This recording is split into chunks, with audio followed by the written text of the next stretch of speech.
With the launch of the Galaxy Z Flip 5 and Galaxy Z Fold 5, rumors can now turn fully to the Galaxy S24. Every year now, Samsung releases 3 new models.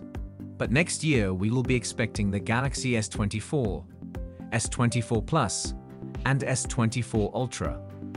A new post claims to reveal information of future smartphone features. While the Samsung Galaxy S23 series continues to be among the best Android phones available at the moment, especially the impressive Galaxy S23 Ultra, it's natural to anticipate what's coming next. Samsung has recently unveiled 2 new folding phones, including the massive Galaxy Z Fold 5. But if you're uninterested in foldable, the Galaxy S24 series is the company's next set of incoming flagships, set for release early next year. Regarding the specifications, it is relatively easier to make assumptions. It is anticipated that the yet-to-be-announced Snapdragon 8 Gen 3 SoC will likely be the powerhouse behind the Galaxy S24, both in the US and internationally. Last year, the 2 companies joined forces to develop a customized version of the Snapdragon 8 Gen 2 for the Galaxy S23. It's difficult to envision this partnership coming to a close. Meanwhile, these phones are expected to come with between 8GB and 12GB of RAM, along with different storage options to suit your budget. Essentially, they are another example of a modern smartphone. However, there are rumors that Samsung might consider switching back to Exynos chips in certain markets as early as next year. This means we could potentially see a new generation of Exynos chips taking their place. It's unclear where exactly Samsung might drop Qualcomm, but Europe seems to be the most likely region. It could be a controversial move following the success of the Qualcomm-based Galaxy S23. Only time will tell.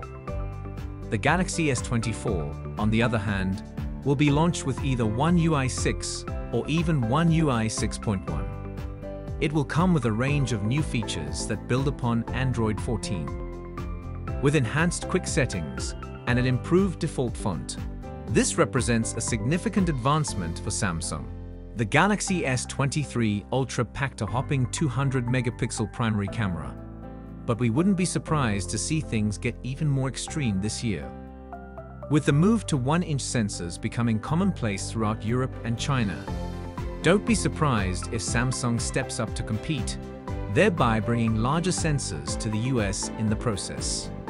Meanwhile, let's discuss the rest of the camera lineup. Samsung typically relies on its ISOCELL sensors for primary lenses. For instance, the Galaxy S23 Ultra featured the ISOCELL HP2 as its main 200-megapixel shooter. To that end, we expect the company will stick with its in-house sensors, and this time, it might extend beyond the main lens. Earlier this year, the company filed a trademark for ISOCELL Zoom and ISOCELL Zoom Pro in South Korea and the UK, suggesting the brand could replace the Sony IMX sensors it uses for its zoom lenses in upcoming phones. Earlier this year, Samsung maintained consistent pricing and release dates compared to 2022. The Galaxy S23 series followed the same pattern with a February launch window and staggered prices. $800 for the S23, $1,000 for the S23 Plus, and $1,200 for the S23 Ultra, just like its predecessor, the S22. It is unclear whether the Galaxy S24 will follow suit, but it is our best guess. However, inflation continues to be a factor in the phone industry, and it is easy to imagine a small price increase for any of the company's models. With the S24 Plus potentially missing from the lineup, a higher price for the base S24 is possible. While the Galaxy S24 may seem like a distant future, the reality is that the phone is coming sooner than you might expect. With Samsung's recent unveiling of its latest foldable, it's now time to shift our focus toward the highly anticipated S24 lineup. And whether the company commits to launching 2 phones or 3 in early 2024, you can bet there'll be Android phones worth keeping your eye on. Until then, the Galaxy S23 series remains an excellent buy, especially if you can find them on sale. Let me know your thoughts in the comment section, and I'll see you in the next one. See you tomorrow. Peace out.